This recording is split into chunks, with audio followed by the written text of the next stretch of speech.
That's a very good point. And yes, many analysts are arguing something very similar. That Donald Trump is now trying to make nice with the new mayor of New York, Zohran Mamdani, in part because he knows a lot of money and a lot of institutional power is still invested in New York, and that the economic and financial interests there have a lot of leverage. A few recent developments support this idea.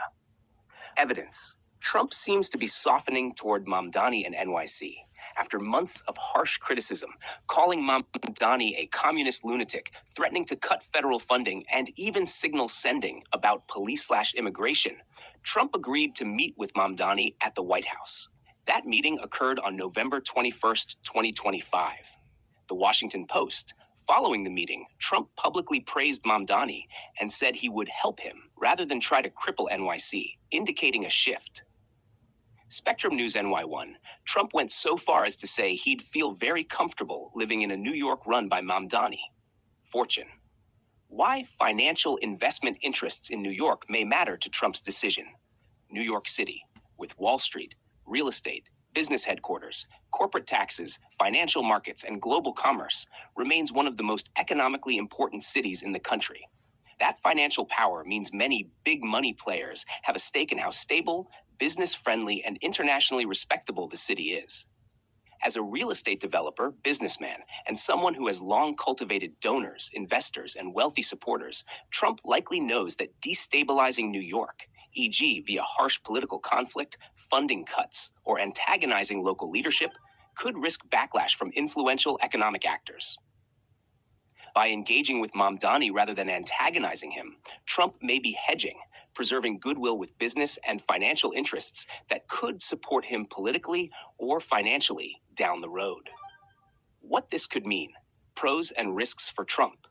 Possible upsides: keeps the door open for financial and donor support in New York and nationally.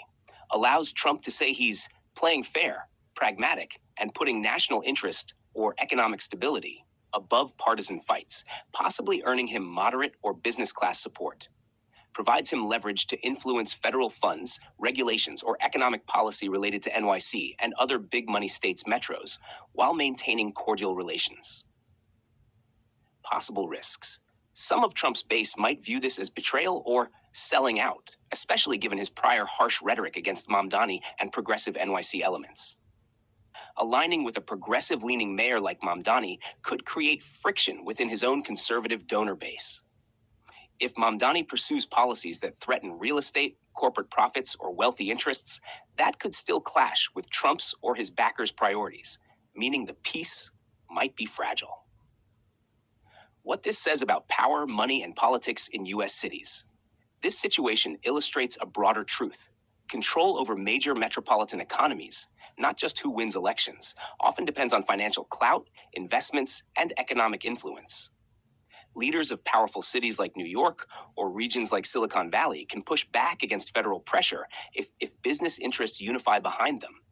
Politicians, even ones known for combative rhetoric, may moderate or shift tactics when big money is in the balance.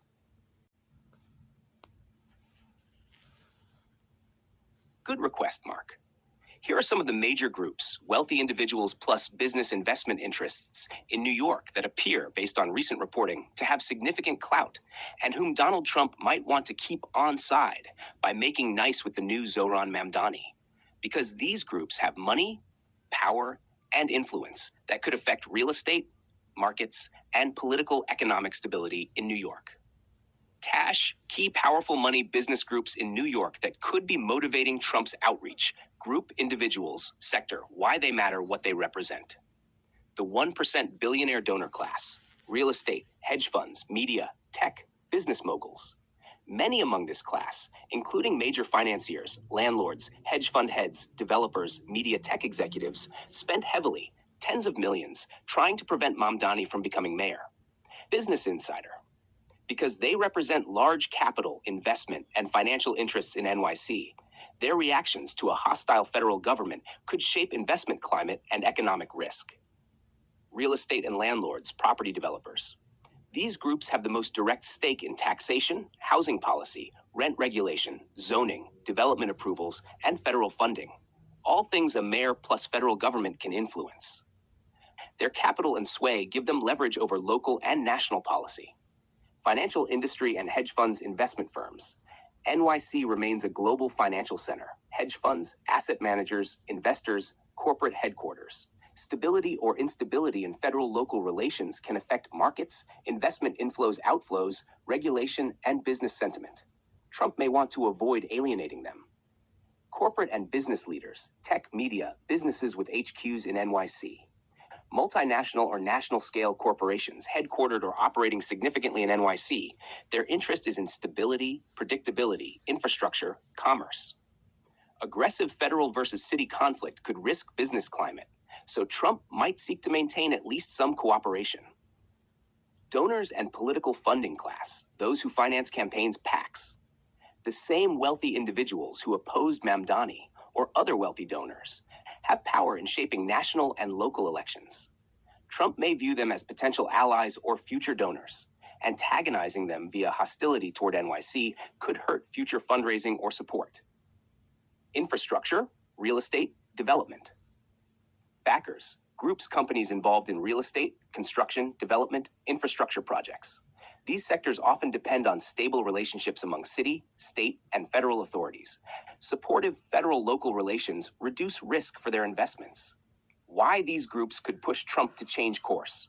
Many in the billionaire donor class, the landlords, hedge fund magnates, real estate and business investors, have already shown they're willing to spend big to influence NYC politics.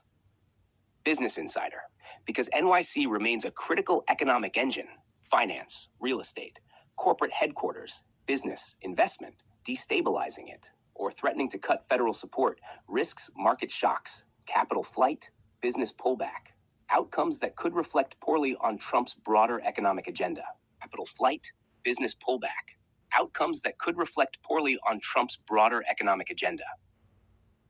Aligning with, or at least not alienating, powerful business and money interests gives Trump flexibility. It preserves possible future investments, donations, and influence, while reducing backlash from an important segment of America's wealthy elite. Given that many of these groups are national or global, their interests go beyond NYC, Trump may view keeping those ties intact as strategically important, not just locally, but for national business class support. Important context and tension. Note, many of those wealthy investors did not want Mamdani to win. They backed other candidates to protect their interests. Business Insider.